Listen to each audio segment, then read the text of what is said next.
मेरे हाथ में जो करेंसी दिख रही है मिस्र की करेंसी है, ये है 200 इजिप्शियन पौंड और इस पर जो तस्वीर है ये है फ़िरौन की। ये 5वीं डायनेस्टी का फ़िरौन है। साथ ही साथ जिस होटल में मैं ठहरा हुआ हूँ यहाँ पे आप तस्वीर देख सकते हैं, ये है फ़िरौन की तस्वीर और ये फ़िरौन का नाम है रामसेस सेकंड। ये वो फ़िरौन है जो मूसा अलैहिस्सलाम के दौर का फ़िरौन है। साथ ही साथ जब आप इजिप्ट आते हो, कायरा आओगे तो वहाँ के एयरपोर्ट पर स्टैचू मिलेगा और ये जो स्टैचू है ये क्लियोपेट्रा का, यानी मिस्र की आखिरी फ़िरौन, यानी मिस्र की आखिरी रानी। साथ ही साथ जिस रेस्टोरेंट में मैंने खाना खाया था वहाँ पे बहुत सारे स्टैचू आपको मिल जाएंगे जहाँ पर फ़िरौन के स्टैचू मिलेंगे, यानी चाहे वो रेस्टोरेंट हो, चाहे वो होटल हो, चाहे वो मोटेल हो, चाहे वो पब्लिक प्लेस हो, चाहे वो कैफ़े हो, यहाँ पर आपको हर जगह पर आपको फ़िरौन के स्टैचू मिल जाएंगे। इसका मतलब क्या, मिस्र के लोग अभी भी मोहब्बत करते हैं फ़िरौन से, या फ़िरौन के बारे में इनका परसेप्शन क्या है। दोस्तों अगर हम मिस्र की सभ्यता की बात करें तो वहां पर जो फ़िरौन था, पहला जो फ़िरौन था वो मेनस था। मेनस पहला फ़िरौन था। साथ साथ जो आखिरी फ़िरौन थी वो थी क्लियोपेट्रा 7। दोस्तों अब हम समझते हैं कि एग्जैक्टली फ़िरौन शब्द कहां से आया। एग्जैक्टली फ़िरौन शब्द जो आया वो फ़ैरो से आया, यानी फ़ैरो प्राचीन मिस्र के शासकों के लिए सबसे ज्यादा यूज किया जाने वाला नाम है। फ़ैरो शब्द परी या फैरी शब्द से मिलकर बनता है। वह अपने जीवन की तुलना तितली के जीवन से करते थे, यानी ये जितने मालदार शासक थे उस दौरान वो अपने नाम को फ़ैरो यानी फ़ैरो शब्द से बुलाते थे और उसी के बाद इस शब्द को बोला गया फ़िरौन। अमूमन तौर पर जब हम फ़िरौन शब्द का जिक्र करते हैं तो आपके दिमाग में तस्वीर आती है कि फ़िरौन एक वही क्रूर शासक, एक वो शैतान जो खुद को खुदा होने का दावा करता था और उसका बेड़ा गर्क हो गया था, यानी मूसा अलैहिस्सलाम के दौर वाला फ़िरौन। और ये बिल्कुल ठीक भी है, लेकिन वो उन लोगों के लिए जिनको मिस्र की सभ्यता के बारे में नहीं पता, क्योंकि कुरान में इसका बहुत बार जिक्र आया है फ़िरौन का। फ़िरौन का जो मतलब है वो ये है एक लक़ब, जैसे हम किसी राजा को किंग बोलते हैं और उसको लक़ब के तौर पर बादशाह बोला जाता है कि ये बादशाह है, ये बादशाह है, बादशाह है। इसी तरीके से उस दौर में प्राचीन सभ्यता में मिस्र में जो बादशाह थे उसको फ़िरौन बोला जाता था और खुद वहाँ के जो बादशाह थे अपने आप को फ़िरौन के नाम से बुलवाते थे, क्योंकि वो अपने आप को कभी भी आम नहीं मानते थे। अब ऐसे में अगर आप देखोगे तो वहाँ पर 170 से ज़्यादा फ़िरौन रहे हैं। जो ज़्यादातर बादशाह थे वो किसी न किसी की पूजा करते थे। कोई सूरज की पूजा करता था, कोई नील नदी की पूजा करता था, कोई चांद की पूजा करता था, कोई जानवर की पूजा क्या करता था। और सेम ये चीज जो है कल्चर अभी भी आप पूरी दुनिया में देख सकते हो। तो इसी तरीके से जो फ़िरौन थे वो बहुत सारी चीजों की पूजा क्या करते थे, यानी कुल मिलाकर 170 से ज्यादा जो फ़िरौन है मिस्र की सभ्यता पर माने जाते हैं, जो कि 31 डायनेस्टी तक रहे हैं। उसके बाद रोमन साम्राज्य आ गया था। चौथी जो डायनेस्टी थी उसमें कुफू का नाम आपने सुना होगा।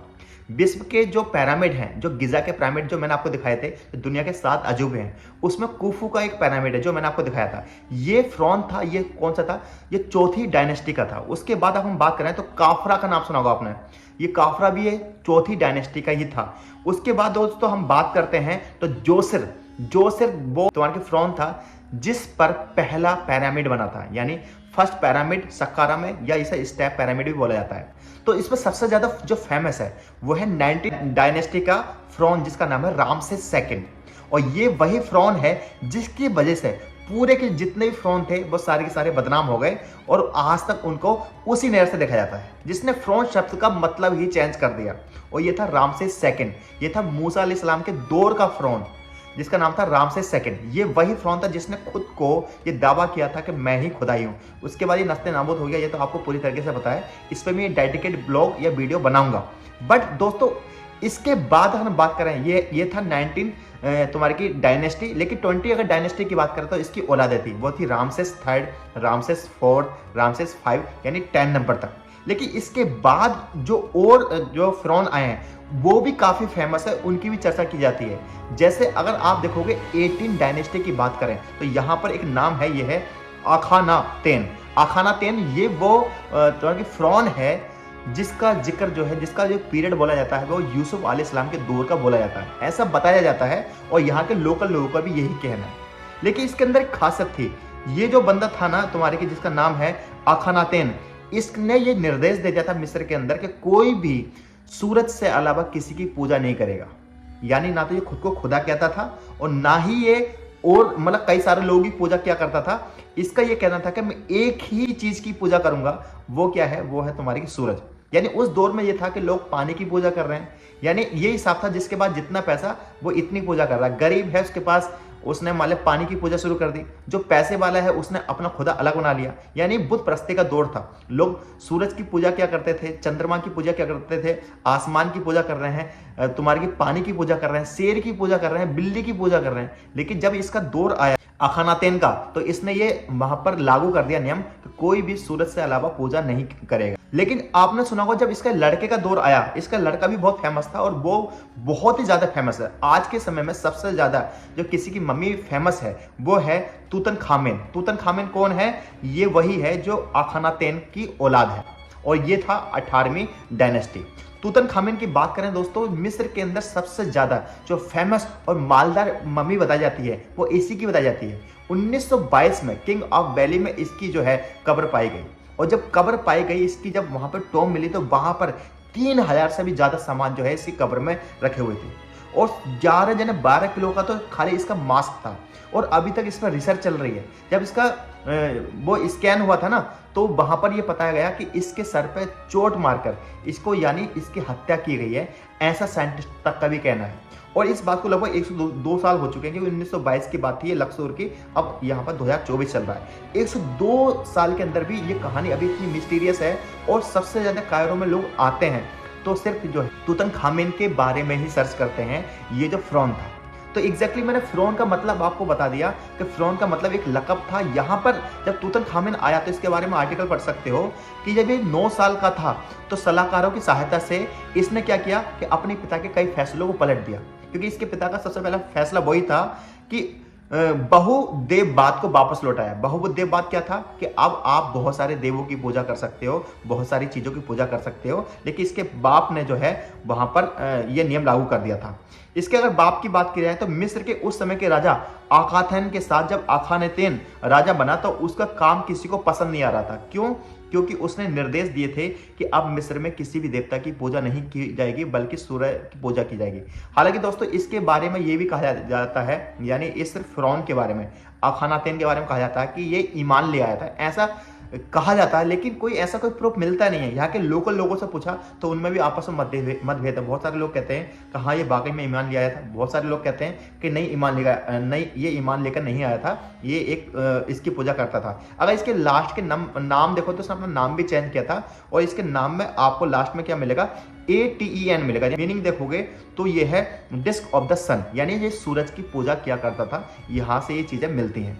लोकल लोगों का ये कहना है कि जब इसने धर्म चेंज किया था तो जब इसका लड़का आया था तूतनखामन आया तो उसने इस बात को छुपा लिया, जबकि ऐसा कोई साक्ष्य मिलते नहीं है। क्योंकि जब इसकी स्टोरी पे जाओगे तो इसने अपनी बेटी के साथ जो है शादी की। हालांकि बेटी के साथ, बहन के साथ शादी करना था ये बहुत उस समय नॉर्मल था, क्योंकि मकसद ये था कि हमारा जो साम्राज्य है वो बाहर कहीं जाए नहीं।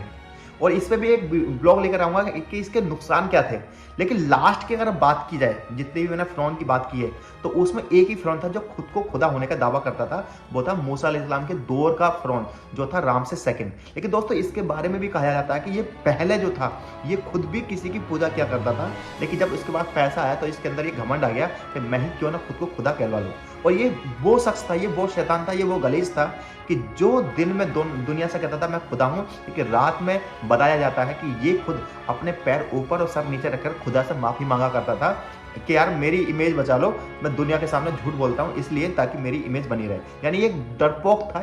लेकिन दोस्तों लास्ट की बात की जाए जो कि 31 डायनेस्टी की बात हम करते हैं तो उसमें आप देखोगे क्योपेट्रा जो थी वो 7 नंबर पर थी। क्योपेट्रा 7 जो है उनका तो फिर आपको पता है जो रोमन साम्राज्य के जो डिक्टेटर थे जूलियस सीसर था, बहुत फेमस था। उसके बाद उन्होंने खुद को अपने सुसाइड कर लिया था। ये एक लंबी हिस्ट्री है और बाद में वहां से जो है तुम्हारे की जो फ़िरौन की जो डायनेस्टी थी उसका अंत हो गया था। तो आई होप दोस्तों ये वीडियो आपको समझ में आई होगी और आप यहाँ वीडियो से समझ पाएंगे कि जो मिस्र का कल्चर है, क्योंकि मिस्र का अपना कल्चर रहा है, जो फ़िरौन रहे हैं वो वाकई में मालदार रहे हैं और पैसे वाले रहे हैं। अब आप इस चीज़ को ऐसा रिलेट कर पाएँ कि एक इंडिया में कोई इंसान है जो गैर मुस्लिम है, वो जाहिर आज भी लोग जो है सूरज की पूजा करते हैं, पानी की पूजा करते हैं और चीज़ों की पूजा करते हैं, लेकिन क्या उनको कोई बुरी नज़र से देखा जाता है? तो उनको बुरी नज़र से नहीं देखा जाता। बुरी नज़र से सिर्फ उसी इंसान को दिखाया जाता है जो खुद को खुदा होने का दावा करता है। तो ऐसे में जो फ़िरौन था, जो मूसा अलैहिस्सलाम के दौर का फ़िरौन था, उसने ही फ़िरौन के शब्द का जो है बेड़ा गर्क कर दिया और उसने ही फ़िरौन शब्द को इतना बदनाम कर दिया कि कल मैंने एक रील डाली थी अपने चैनल पर, इंस्टाग्राम पर डाली थी, वहाँ भी आप मुझे फॉलो कर सकते हो। मैंने कहा था कि मैं फ़िरौन के साथ जो है लंच कर रहा हूँ। वो एक सरकेज़म था, एक मजाक था, जबकि वहाँ पर ऐसा कुछ था नहीं, फ़िरौन तो है नहीं है। लोगों ने ट्रोल करना शुरू कर दिया कि आप कैसे हो, फ़िरौन के साथ आप लंच कैसे कर सकते हो, उसका नाम लेना भी इतना गुनाह है।